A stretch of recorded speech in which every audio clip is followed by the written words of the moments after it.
Cerita Ande-Ande Lumut dari Jawa Timur. Suatu ketika, kerajaan Jenggala diserang oleh musuh. Ketika perang semakin sengit, permaisuri raja yang bernama Putri Dewi Sekartaji melarikan diri dan bersembunyi ke sebuah desa yang jauh dari Jenggala. Untuk menjaga keselamatannya, ia menyamar sebagai gadis kampung. Dewi Sekartaji tinggal di tempat Nyai Intan. Nyai Intan adalah seorang kaya yang mempunyai 3 putri, yaitu Kelenteng Abang, Kelenteng Ijo, dan Kelenteng Biru. Oleh Nyai Intan, Dewi Sekartaji diangkat anak dan diberi nama Kelenteng Kuning. Setelah keadaan di kerajaan Jenggala kembali tenang dan aman, sang pangeran mencari jejak istrinya. Ia pergi dan menyamar menjadi seorang pangeran yang sedang mencari jodoh. Panji Asmarabangun menyamar dengan nama Ande-Ande Lumut, lalu membuat sayembara. Dalam waktu singkat, berita sayembara itu tersebar jauh hingga ke desa si Kelenteng Kuning. Kelenteng Abang, Ijo, dan Biru mendengar kabar sayembara itu. Mereka sangat senang dan ingin mengikuti sayembara itu. Kita harus berhias agar terlihat cantik dan memikat sang pangeran, kata Kelenteng Abang. Benar sekali, kita akan memakai pakaian dan perhiasan yang paling bagus, kata Kelenteng Ijo. Hei Kelenteng Kuning, kamu tidak usah ikut sayembara ini, karena kamu tidak pantas mendapatkan pangeran. Lebih baik kamu mencuci baju di sungai, perintah Kelenteng Abang sinis. Ketika Kelenteng Kuning sedang mencuci di sungai, tiba-tiba seekor burung bango datang menghampirinya. Anehnya, burung itu bisa berbicara dan kedua kakinya menggenggam sebuah cambuk.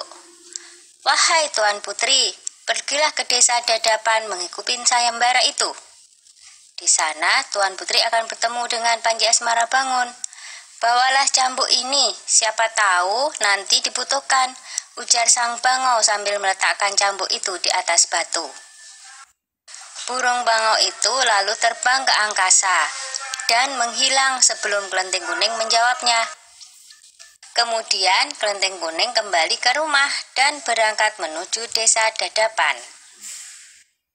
Sementara itu, di tepi sungai Bengawan Solo, ketiga saudara dan ibu angkatnya bingung karena harus menyeberangi sungai, tetapi tidak ada perahu. Bagaimana cara kita menyeberang, Bu? Tanya Kelenteng Ijo dan saudarinya. Lalu mereka melihat seekor kepiting raksasa. Kepiting itu adalah Yuyu Kangkang, utusan Ande-Ande Lumut. Dia diutus menguji para peserta sayembara yang melewati sungai tersebut. Hai kepiting raksasa, maukah kau membantu kami menyeberang sungai? Pinta Kelenteng Abang. Yuyu Kangkang tertawa lebar. Hahaha, aku akan membantu kalian, tapi ada syaratnya, kata dia. Apapun syaratnya, kami bersedia. Yang penting kami bisa menyeberang, jawab Kelenteng Abang. Kalian harus menciumku, kata Yuyu Kangkang. Dan mereka pun bersedia memenuhi syarat si Yuyu Kangkang. Kelenteng Kuning tiba di pinggir sungai. Yuyu Kangkang mengajukan syarat yang sama, tetapi Kelenteng Kuning menolak. Dia tak ingin mengkhianati suaminya. Berkali-kali Kelenteng Kuning memohon, tetapi Yuyu Kangkang tetap menolak. Akhirnya Kelenteng Kuning memukulkan cambuknya ke sungai, dan seketika itu air sungai Bengawan Solo surut. Melihat itu, Yuyu Kangkang ketakutan dan segera menyeberangkan Kelenteng Kuning, bahkan mengantarnya sampai ke desa Dadapan. Sayembara pun dimulai. Secara bergiliran, Kelenteng Abang dan adik-adiknya menunjukkan kecantikan mereka di hadapan ande-ande lumut.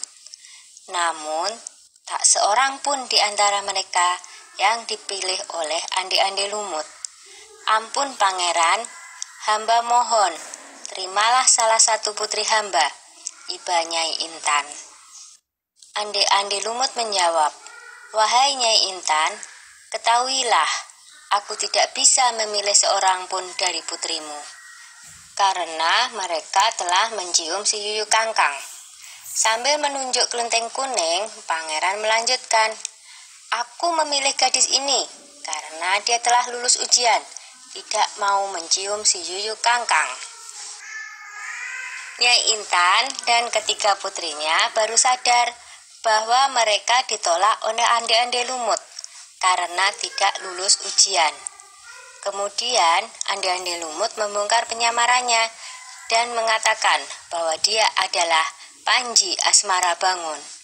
Kelenteng kuning sangat bahagia karena bertemu lagi dengan suaminya. Sudah ya cerita ande-ande lumutnya. Jumpa lagi.